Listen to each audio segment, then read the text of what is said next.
Oi, turma, tudo bom? Hoje a gente vai começar mais um capítulo e vamos falar hoje sobre dança. Mas antes da gente entender o que é a dança, porque não é só se movimentar ao som de uma música qualquer, não.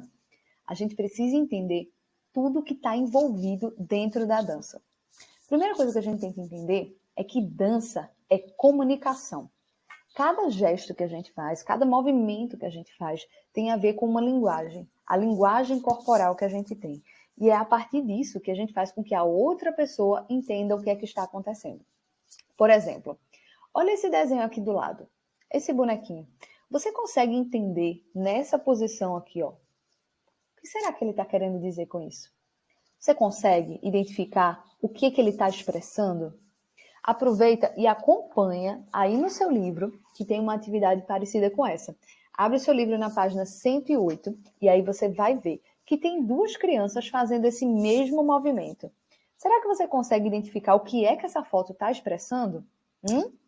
Digita para mim aqui embaixo que eu já quero ver o que é que você vai responder. Então, ó, a gente precisa entender que tudo que está relacionado ao movimento que a gente faz, ele comunica alguma coisa. Seja o movimento do nosso rosto, do nosso olhar, da nossa boca, das nossas mãos, um sorriso, um olhar triste, tudo isso vai comunicar para outra pessoa e a pessoa vai entender as suas expressões. Se você está triste, feliz, alegre, tudo isso vai estar envolvido com a sua linguagem corporal. Tá? E além da linguagem corporal, a gente tem também a consciência corporal. A consciência corporal é o que vai facilitar para a gente entender o nosso corpo. Quais são os limites, quais são as possibilidades, eu saber o que eu estou sentindo no meu corpo e o que eu estou mexendo no meu corpo. Né? E aí a gente pode cada vez mais explorar a criatividade e construir novas coisas e novas formas diferentes da gente se expressar através do nosso corpo, com a mão, com o pé, com a cabeça, com tudo junto. Tá? E a gente precisa entender que existem algumas partes do corpo e alguns movimentos que a gente precisa entender, que é o seguinte. Primeiro, o nosso corpo ele tem uma estrutura.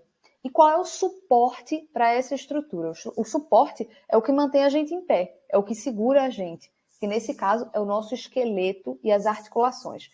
O esqueleto é o que permite a gente ficar em pé sem arriar, né? Sem cair. Então, o nosso esqueleto ele é rígido, ele mantém a gente ereto, ele mantém a gente da forma como a gente quiser, com a ajuda das articulações. As articulações permitem com que a gente sente, deite, se abaixe, mexa os dedos, estrale, né? Então, as articulações fazem o movimento desse suporte, desse esqueleto, tá? Além do suporte, a gente tem a embalagem. E o que é embalagem? A embalagem de um presente. A embalagem é tudo aquilo que está ao redor, é o que reveste, é o que cobre. E a nossa embalagem, a embalagem do nosso corpo é o quê? É a pele. A pele reveste os órgãos, o esqueleto, os músculos, tudo.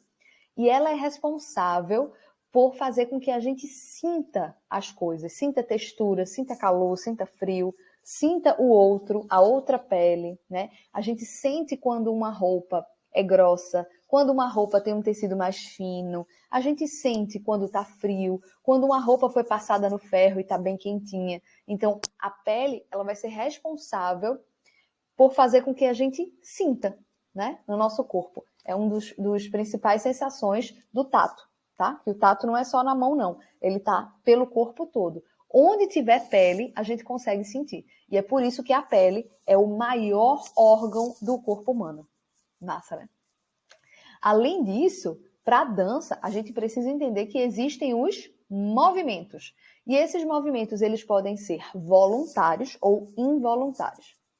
Voluntário é aquele movimento que faz quando eu quero que seja feito. Então, se meu lápis cai no chão e eu vou pegar o meu lápis, então é um movimento que eu quis fazer. Ele é voluntário. Sou eu que mando meu corpo e digo, corpo, vai lá, abaixa e pega o lápis. Já os movimentos involuntários são aqueles que acontecem sem a gente querer, como, por exemplo, a batida do coração, como dilatar o nosso peito, aumentando e diminuindo na hora que a gente respira, às vezes um movimento no nariz, né? Então, são movimentos que acabam acontecendo independente da gente querer ou não. Afinal de contas, eu posso até segurar a respiração, mas aí eu não vou viver, né? Então, esse movimento dos órgãos, o movimento da circulação do corpo, do sangue no corpo, esses movimentos, eles acabam sendo involuntários. Eu não escolho que eles aconteçam, mas eles estão acontecendo o tempo todo. Tá? E quando a gente fala da dança, na dança a gente vai ter movimentos voluntários, movimentos que eu crio e que eu peço para o corpo realizar. Tudo isso dentro dos meus limites da consciência corporal, que é até onde eu posso chegar e o que eu quero expressar com isso, né? Então a gente tem várias coisas que se unem para construir de fato os movimentos que a gente quer para uma dança. Mas para dançar também não é só conhecer essas coisas, não. Existem alguns fatores que influenciam no movimento corporal. Vamos acompanhar? Que esses fatores, eles estão aí no livro de vocês, na página 113, tá? Esses movimentos, eles são voluntários, claro, porque são os movimentos que a gente vai fazer para dançar. E eles são expressivos, ou seja, eles vão expressar, eles vão comunicar alguma coisa e é por meio deles que o outro vai perceber o que eu estou pensando, o que eu estou sentindo e o que eu quero demonstrar, né? E a gente tem aí 4 fatores, que são a fluência, o espaço, o peso e o tempo. Mas vamos entender melhor cada um deles. A fluência é a continuidade, né? Se eu faço um movimento e continuo, e ele vai e volta, né? Na dança existe essa fluência. Não é um movimento que para, né? Ele dá continuidade, ele pausa e ele retorna. Então, a fluência no movimento, ela pode se expressar de maneira livre, como uma folha que voa no vento, ela tem uma fluência, ou de uma maneira contida e retraída, como um robô, que faz esse movimento de continua e para, continua e para. Os dois têm fluências de tipos diferentes. Tá? Outra coisa, segundo ponto aí dos fatores de movimento corporal, o segundo fator é o espaço. O espaço é o local, o ambiente onde a gente vai se manter focado, direcionado, como um carro em movimento, né? Que pode...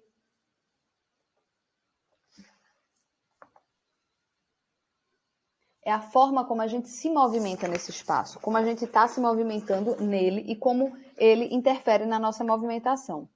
Vamos continuar acompanhando aqui em relação ao peso, que um movimento ele pode ser pesado. Já imaginou? Por exemplo, para baixo, os passos de um elefante, né? Você faz o peso. Ou eles podem ser delicados, como de uma formiga. Então, o peso e a intensidade desse movimento é o seu corpo que vai criar, que vai fazer, tá? Além disso, o último ponto que é o tempo. O tempo, ele vai fazer com que a gente entenda esses movimentos como sendo mais rápidos ou mais lentos e sendo sustentados ou não, como, por exemplo, a caminhada de uma tartaruga, que é bem lenta, ou a corrida de um coelho, que é bem rápida, tá? E aqui no livro de vocês tem algumas imagens para ilustrar todos esses movimentos, porque tá fácil demais, né? E vocês entenderem também esses fatores.